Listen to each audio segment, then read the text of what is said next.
Hi everyone, thanks for joining us on our Monday TNT, a brand new work week. I hope you had a great weekend. And I should thank our sponsor, 5-Star Marine at, don't turn off yet, 5-Star Marine Phuket.com. Big story about taxis over the weekend that sort of went a bit under the radar, but some interesting statistics. Nation Thailand reporting Transport Ministry mulls measures after over, you guess, how many complaints about taxis. So the local complaint centre getting complaints about taxis. This is over a 6-month period. How many complaints do you think they got? Well, it was 10,600 complaints about taxis. And these have been received about taxi services, the Ministry of Transport said, while outlining its policy to expedite improvements in taxi services that are convenient, safe and reasonably priced. Now, as a user back in the early 2000s, and then of course over the past 13 years living permanently in Thailand, I would have said that the taxi services have degraded somewhat. Both, well, in Phuket it's always been appalling, but certainly up in the capital as well. And these complaints were received by the Passenger Protection Centre between October 2023, February 2024. 10,687 complaints were related specifically to the use of taxi services. Now, refusal to pick up passengers was the biggest complaint, 2,291 of those, rude behaviour, 1,872, reckless driving, 1,285, not using the meter, 1,054. They should come down to Phuket. A meter not working. Not taking passengers to agreed destination, 564. Overcharging passengers, 503. Taking longer routes than necessary, 450. Meter reading discrepancies, 438. Incorrect licence plate display, who'd even notice, 403. And illegal parking blocking traffic, 335 complaints. So most of the complaints are refusing to pick up passengers, and that certainly happens around Bangkok at the changeover time or peak times, or if the taxi driver wants to go from here to there, not there. And the other one is rude and bad behaviour from taxi drivers. And the penalties for taxi drivers who refuse to pick up passengers include a fine of up to 1,000 baht and mandatory attendance of a training program for a minimum of 3 hours, as stipulated by the Department of Land Transport. Repeat offences may result in the suspension of the driver's licence for a period ranging from 1 to 6 months. I'm not really sure if we see these punishments rolling out very often, but just a reminder, if you do have a problem with a taxi, you can contact the Passenger Protection Centre at 1584. I don't know if they accept complaints in English or other languages, but 1584 is the number if you want to give it a try. Speaking of one taxi driver that had a bad time with a tourist back down in Phuket, and we report this from thephuketnews.com, Egyptian tourist in custody after taxi rage. And an Egyptian tourist is in protective custody at hospital after he smashed the window of a taxi in an episode of rage in Bang Tao. This happened on Saturday night. And here's a photo with the policeman and the alleged offender. The policeman obviously in a defensive stance there. Here's one of the windows that was smashed. I'll show you some other shots in a moment. And the driver was a 53-year-old. The Egyptian man was 31. And the taxi driver told police he picked up Mr. Bassem from the Patong area, was dropping him off in Bang Tao for the agreed price of 450 baht. Remembering that in Phuket, almost 100% of taxi and tuk-tuk fares are an agreed fare and not the use of a meter. And after arriving at the scene, Mr. Bassem asked to borrow the taxi driver's mobile phone so he could call a friend, but after using it, Mr. Bassem refused to turn the mobile. He then slammed the phone down onto another mobile phone that Mr. Surya was holding, causing both phones to be broken. After that, Mr. Bassem went on a fit of rage and used an iron rod to smash the car. The car suffered a broken windshield, several broken windows and a broken rear windshield with damage to surrounding areas. Rescue workers say that he was still in a fit of rage when they took him to Talang Hospital. but he was later transferred to Washira Hospital in Phuket town. And just some other coverage on this from tpnnational.com. Egyptian man attacks taxi driver and damages his taxi in Phuket. 1, 2, 3 windows, as you can see, are broken there. And the incident was witnessed by local residents nearby. The Egyptian man was taken to a hospital for a mental health check. His family and embassy are being informed of the incident, and you can see the rear windshield there completely smashed. Well, I hope he can get the medical care he needs, and hope, of course, that the taxi driver is okay. We'll leave the embassies and the police to sort that one out. Now, on Saturday, I did a quick check on some of the currencies because there was a report about the Thai baht diving against the US dollar, so I thought I'd just check in and see how it's doing today. And we can see this movement during March is continuing. So at the moment, you'll get 36.37 Thai baht to the US dollar, and that trend is still certainly on the way up if you're a US citizen compared to the Thai baht. Now we can see over the last year it's hit a high US dollar compared to the Thai baht. It got up to 37.1 Thai baht at its lowest in April last year, and it got down to 33.56 Thai baht to the US dollar. So that trend seeming to continue. The Thai baht openly traded. Of course, there are so many influences to the fluctuations of the Thai baht against other currencies. But generally, especially if you're a US citizen, I think we checked on the weekend with the pound was also doing well against the Thai baht. Good news for tourists. Over the past decade, I can remember quite a few stories about these yoga cults, very popular people sort of becoming gurus. Always it seems to happen on Koh Pha Ngan. And we've got another one. Pha Ngan police recommend revoking a Polish sex yoga guru. Well, it'd be revoking his visa. And tourist police on Koh Pha Ngan arrested Mikhail Grigoruk, 46, a Polish sex yoga guru with 18.1 million subscribers on his YouTube channel. Now, on March the 24th, officials disclosed that they'd filed charges against Mikhail for being an alien working without a work permit that is being detained and turned over to investigators. They also asked the Immigration Bureau to consider revoking his visa as the next step. And this is an advertisement that was placed on social media for the Tantra teacher's course. And the inquiry started when the Koh Pha Ngan tourist police received a complaint on social media at the Tantra movement school, alleging that the foreigner teaching yoga was at risk of sexual misconduct. So they collaborated with police to check this spot on March the 23rd. During the operation, authorities discovered and apprehended a few foreigners who attempted to flee. Each of them was a new consumer. And police later arrived to investigate the yoga teaching area. They found 2 penis-like devices that the yoga guru claimed to be using for yoga class. The officials then took them as evidence for prosecution. Had to do a little bit of hasty editing to that particular photo. YouTube would certainly pick that one up. Also from cataloguing.com, this story, and it's an opinion piece saying that Vajrasaurn's wish to return to Thailand permanently raises many questions. And the editorial's been written by Prawit Rojanapruk, an excellent journalist at Khalsod English.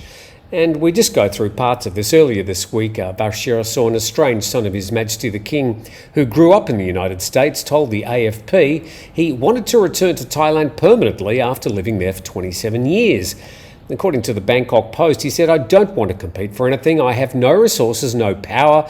I don't have aspirations beyond providing value in my capacity." Then the New York Post claimed the 42-year-old may not be qualified as Thai succession law stipulates that the person must not be married to a foreigner, while the paper insists Vajrasaurn is still married to a foreigner and has 2 children with the person. And then Prawit opines, let's not go so far as to speculate about him being a possible candidate for the succession of the throne just yet. Excellent article, opinion piece there by Prawit, and I can recommend if you're interested in those things that you could continue reading it. I've put a link in the description of this video. I'm being prudent and not reading any more of that article, but I found it very interesting. Now we go to the heady side of politics, and this particular opinion poll will certainly be the talk of the town around the water coolers in Parliament House today. Nation Thailand reporting big jump in popularity of Pita and Move Forward, according to a NIDA poll. And the former Move Forward party leader, Pita Limjareonrat, and his party topped 2024's first popularity rating survey. Well, he's pretty much been out of the headlines for the past 6 months, yet here are the results of the survey. It was conducted between March the 11th and 13th among 2,000 respondents at least 18 years old from around the country. And the respondents were asked to pick a politician they wanted to become the next Prime Minister now. And when asked which party they would vote for if an election were held now, nearly half, that's nearly 48.5% of the respondents chose Move Forward. Now, the NIDA poll's usually very accurate, very professional company, and recognised by all political parties as, well, the poll of choice. And here are the top 5 Prime Minister choices of the survey results. Pita, nearly 43%. No satisfied choice got 20%. Seta was 17.7%. Patongtan, who's not even an MP, that's Patongtan Shinawat, the daughter of Thaksin Shinawat, she drew 6%. And then some person I've not even heard of, he's the head of the United Thai Nation Party, he drew 3.5%. And the top 5 parties the respondents said they would vote for now: Move Forward, nearly 48.5%. Per Thai, who's currently leading the coalition with 22%. No satisfactory choice, 12.7%. United Thai Nations, 5%. The Democrats, 3.5%. So the Prime Minister, who's been doing a good job flitting around the world, doing a lot of PR for Thailand and its investment, probably has got a little bit of work to do at home. Heading down now to Phuket, and calcidenglish.com reports Phuket motorcycle collision kills Russian, Swedish and Thai. And a collision on Phuket Road before 3 a.m. on Sunday killed 3 individuals riding motorcycles, both Thai and foreigners. There was just one survivor. And the people that perished at the scene was Mr. Franz Joseph, who was apparently a Russian, aged 36, Mr. Magnus Stefan Andersson, a Swedish, aged 52, and Ms. Kanokan Tapau, a Thai, aged 44. And there was one 18-year-old survivor, a Thai, who suffered serious injuries. She was brought to the Geelong Hospital. And the motorcycles that collided were a Honda Click and a Yamaha. They were travelling between Rawai and the Geelong Circle. And we move from Phuket to a story about the land bridge. This is one of those ongoing stories. Will the land bridge happen or not? Will they perhaps switch to what they were calling earlier the Kra Canal, which would be a canal between the Andaman Sea and the Gulf of Thailand? Well, the story just seems to go on and on. It's been going for decades. The Prime Minister and other politicians certainly trying to encourage investors, but a lot of other people seem to have questions. Nikkei Asia has an excellent report. Again, I'll put a link in the description. Unless you're a regular Nikkei Asia reader, it's behind a paywall, but you do get one free story, so you might be okay to read this particular story. It's entitled Thai Ports Bemoan Competitive Decline as Seta Pushes Land Bridge. And in an effort to grab some of this container traffic and turn Thailand into a logistics hub, the Prime Minister's touted a land bridge connecting the Gulf of Thailand to the Andaman Sea. By 2030, 2 new deep-water ports in Ranong on the west and Chumpon on the east would displace Songkhla as the south's busiest port, connected by roads and railways stretching 90 kilometres, as well as oil and gas pipeline. Roadshows in China and Japan last year and this month in Europe are seeking to raise 1 trillion baht, but industry experts, opposition politicians and feasibility studies have questioned the land bridge's financial and technical viability. Shippers and port operators say urgently needed upgrades to Thai seaports will deliver more realistic and immediate returns. And the chairman of the Thai National Shippers Council said, well, the first question should be, where is the demand and who is the customer? And compared with toll-free passage of the Malacca Strait, handling fees across the land bridge would cost around 4,640 baht, or around 23.3 million baht for a large mother vessel. And a professor at the Chulalongkorn University and author of the feasibility study said it will shorten the sailing distance, but it will use up more time for docking, loading and discharging across the land bridge. And the current annual throughput at major ports in Thailand and neighbouring countries shows that Singapore, by far leading the way, ships making their way down the Malacca Strait or through the South China Sea and swinging around the bottom of the Malay Peninsula there at Singapore. Klang, which is at KL, that's 14%. Lam Chabang, which is in Thailand, that's 8.87%.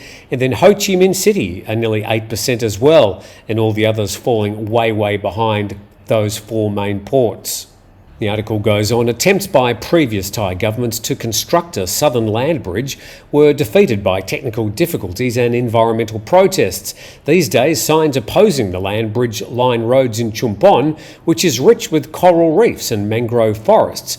But the province's Chamber of Commerce and Tourism Council support the land bridge, saying it would promote southern industries and boost tourism. So I'll leave that to you to read the rest of that article, quite a deep dive into the land bridge, the concept that's currently being pushed heavily by the Thai government and the Thai Prime Minister. I believe he's heading to China sometime later this month to start pushing for more investments. And we go to this story in BangkokPost.com. Monkey attacks keep Koh Chang Park officials at bay. Here are these macaque monkeys, and they can be very cheeky, and they've got big teeth and can be quite dangerous, and they'll snatch your phone or wallet away before you even know what's happened. And Koh Chang Park officials are fed up with a growing number of macaques that pose a danger to local residents and tourists, as well as damaging property. And the national park's mulling two plans to manage the marauding monkeys, either by sterilising them or moving them off the island. And the exact number of the macaques on the resort island is unknown, but the park estimates the population is in the thousands. So a similar situation in Phuket many years ago now, where they did both those things, where they sterilised the monkeys and then they took them to a remote island off Phuket, and then they go out there regularly with water and bananas, and the monkeys living a happy life on their own tropical island. But park records in Koh Chang show that the monkeys have assaulted visitors and island residents, damaged houses, hotels and other properties, and may present a risk of rabies. And the Koh Chang mayor acknowledges the problem, saying the monkeys scare tourists. They've also begun to intrude into orchards, intimidating fruit farmers. The mayor said the park was partly to blame, since it threatens legal action against people who attack the monkeys, as they're one of the species under protection by law. We'll just ask the people up in Lopburi what they think about monkeys, where there's thousands of them sort of marauding around, in themselves almost become a tourist attraction. And with that, hopefully you're a bit more up to date with things happening around Thailand. I invite you to subscribe to the channel. Look forward to reading your comments. Thanks for all the views over the weekend, and we look forward to seeing you tomorrow.